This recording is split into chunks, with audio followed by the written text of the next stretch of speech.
Hi beautiful ladies, welcome back to my channel. So today I would like to provide you with some more glow up and level up tips, specifically as it pertains to your physical appearance. I talk about the importance of looking good and showing up as your best self all the time. So one rule of thumb that I have, you should have no more than one flaw if you want to maximize your pretty privilege. And I say this for a number of reasons. Firstly, it forces you to keep a pulse on your physical appearance, and it also helps you to maximize and practice your self-control. So, for example, not having acne, bad teeth, unkempt hair, being overweight, or not styling yourself appropriately, you shouldn't have more than one of these physical flaws. And the reason being is that once you allow yourself to have more than one of these flaws, people are going to see you as a flawed individual in general, and they're going to respond to you accordingly. Now, yes, before you jump in the comments and state the obvious, everybody has flaws, everyone has their setbacks, but the objective here is to maximize all of your other strong sets so that whatever flaw you may have will not look as big of a deal because your other strong points will outshine those flaws. And then by extension, people will look at you and, first of all, not even recognize the flaw. And secondly, when you have a more put together look overall, people will respond to you accordingly because you look put together, you look well manicured. And so that will translate psychologically to those who see you as you being a put together person, and so they will treat you with respect. You'll find that you get better treatment in general because, as I've said before, people tend to associate good looks, a well manicured appearance, with being trustworthy. So people will be more likely to trust you, and then by extension, they will give you better treatment, sort of as an unspoken reward for you being a good person, whether that's true or not. But on the flip side, when you have multiple flaws, it can translate to you not caring about your appearance. And in general, when people do not care about their appearance, they receive less respect and not as good treatment as someone who does put a little bit more time and care into their appearance, because people psychologically assume that you are lazy, that you are not trustworthy, that you have bad intentions, even if, again, that's not true. Maybe you're just having a bad day. Maybe you're going through something personally and your mind is focused on other things. People don't care. They look at you on face value from what they can see and they respond to you accordingly. That also points to the fact that your first impression matters the most than anything else. When people take a look at you from the first impression, from the first time that they notice you and they see you, they are going to form an opinion about you, and that opinion will last even if you do other things after that to disprove that opinion. So maybe you were recently hired for a position and you showed up to the office on your first day of work looking a bit disheveled. Maybe your hair wasn't as neat as it could have been.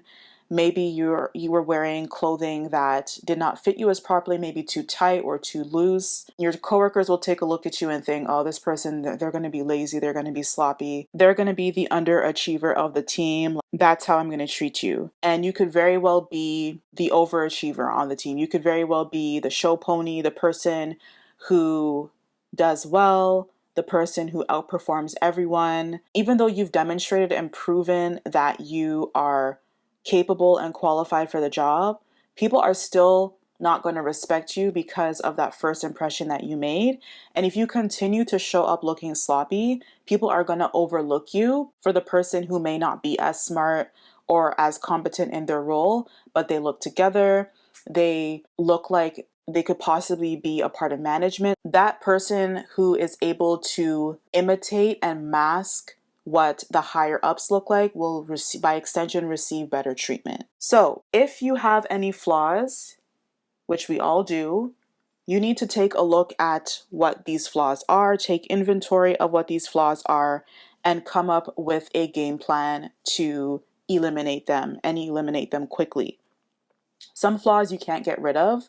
So, for example, maybe you have keloid scars on your body. As much as you can get silicone shots to try to flatten them, keloid scars are very complicated and they are pretty much permanent. So, not a big deal. Try to do what you can to get those scars under control.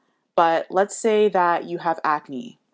Acne is something that you can very easily treat. It doesn't require surgery, but it does require some effort, especially if your acne is severe.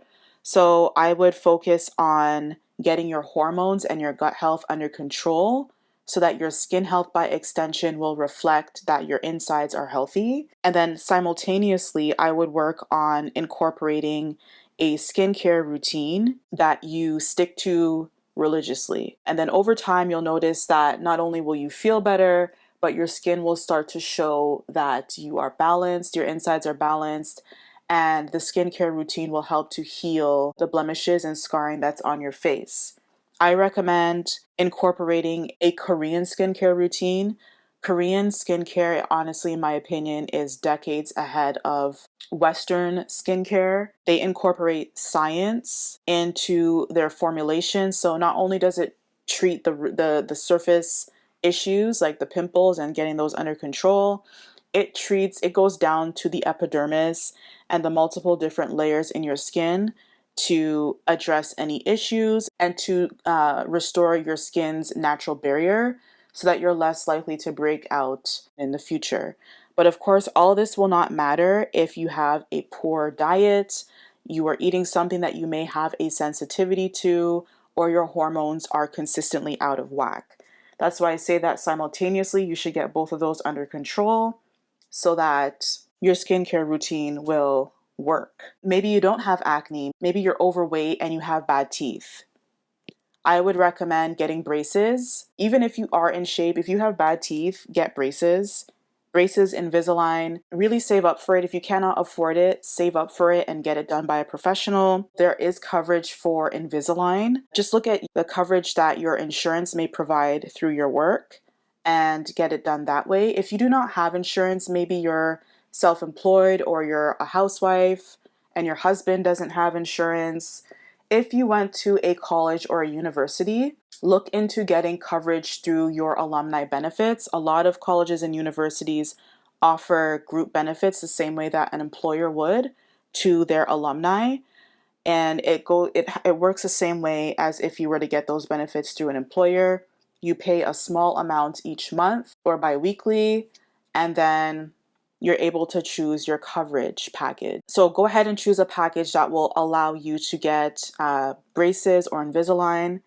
And if you do have coverage through your work, but maybe orthodontics is not covered, the next time that you enroll in your benefits, most employers make their employees enroll annually. Choose a package that offers coverage. You may have to pay a little bit more, maybe $5 per paycheck more in order to be covered for orthodontics, but that it is a very, very small investment for a sizable enough return. Having a healthy and beautiful smile is invaluable. Your physical appearance and your teeth are the first thing that people will see and will judge you. You may be the smartest person on the planet. You may be the most beautiful woman on the planet, but the moment that you open your mouth and your teeth are crooked or yellow, people are not going to take you seriously. It is not fair, but it just is what it is. People respect and value things that look good, and having straight and white teeth look good. So go ahead. Maybe you do have straight teeth, but maybe you need to get teeth whitening. Go to a dentist. Please do not go and get veneers and teeth whitening done from some Instagram account provided by some chick that's doing the service in her basement. You do not want to jack up your bite and your smile long term. And a lot of these veneer technicians and teeth whitening technicians, as they call themselves, are facing lawsuits or are messing up people's smiles permanently and then disappearing. Okay, do not be cheap. Save up if you're not able to afford it, or if you are able to afford it, please let go of the limited mindset where you need to grovel and try to pinch pennies here and there, thinking that you're going to save $1 by going to these quote unquote technicians. Go to the professionals who have a good track record. Look up their reviews on Google Reviews for actual orthodontists or dentists and let them do your teeth properly. You can also just simply get teeth whitening strips from the drugstore and just get teeth whitening strips there. They're not going to be as powerful as what you'd get from a dentist, but maybe your teeth are not as yellow, or maybe you previously got whitening done and you just want to maintain what you got done. Go ahead and just get those strips along with a teeth whitening toothpaste, and you can whiten your teeth that way. And then simultaneously work on your weight. Weight loss, honestly, it's easy enough to do. The formula is a healthy diet and staying active, burning more calories than you consume. If you want to lose weight, if you want to maintain it, burning as many calories as you consume. But for some people, you may have a little bit more weight, so it'll take a little bit longer to lose. You don't want to get a drastic weight loss and then have things like loose skin and stretch marks. So take your time with that and think about weight loss long term rather than a crash diet where you lose a bunch of weight very, very quickly, but then you look tired and saggy and deflated. For some people, weight loss is a little bit more challenging because it's psychological. Maybe you comfort eat, maybe you stress eat, maybe you eat because you want your mouth to be busy, as the Japanese say, and so you kind of just eat mindlessly for no reason at all. You want to look at the root cause that is influencing you to do these things. Maybe you have unresolved trauma. Whatever it is, speak to a therapist. If you notice that you like to snack in particular for no reason at all, or maybe you binge eat, or maybe you have an eating disorder, please speak with a therapist who will help you, who is specialized in these fields, to help you address the root cause and then undo the work so that your weight loss, first of all, you'll be motivated to lose weight. You won't make excuses and say that all bodies are beautiful. All bodies are beautiful, but let's face it, you look better and you feel better when you are a healthy weight, okay? So you'll be more motivated to do it, and you'll be more likely to incorporate staying active as part of a lifestyle and not oh man, I just got to work out 4 to 5 days a week so I can lose weight. If you have that sort of attitude and mentality, you're going to see staying fit and active as a chore, and rather than as you honoring your body to keep yourself healthy. And the same thing goes for your food choices. You're going to be more conscious of the foods that you eat because you'll realize that your food is fuel, and so it'll either fuel sickness or it'll either fuel wellness within your body. And you're going to be less likely to continue to consume foods that are harmful, and you're going to be more inspired to eat foods that are going to make you look like the bad bitch that you are. Your hair, I know that hair can be a troubling topic for a lot of women, especially Black exoticals. Find styles that suit your image, because once you start with one thing and you master it and you see the benefits, then you're going to be more inclined to like, wow, like, okay, what if I experiment with highlights? What if I experiment with clip-ins and sew-ins and wigs and whatever? Okay? YouTube, Instagram, TikTok, we are super blessed to live in an era where we have all access to all of this information free of charge or at a low fee if you do sign up for a subscription. You really don't need to rely on the local hairdresser anymore to do your hair.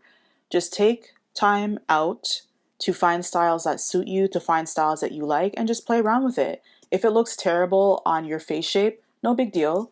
Switch to something else. Okay? Life should be a journey where you're constantly learning and growing. And over time, you'll find it to be more of a ritual where you're caring for yourself and honoring yourself.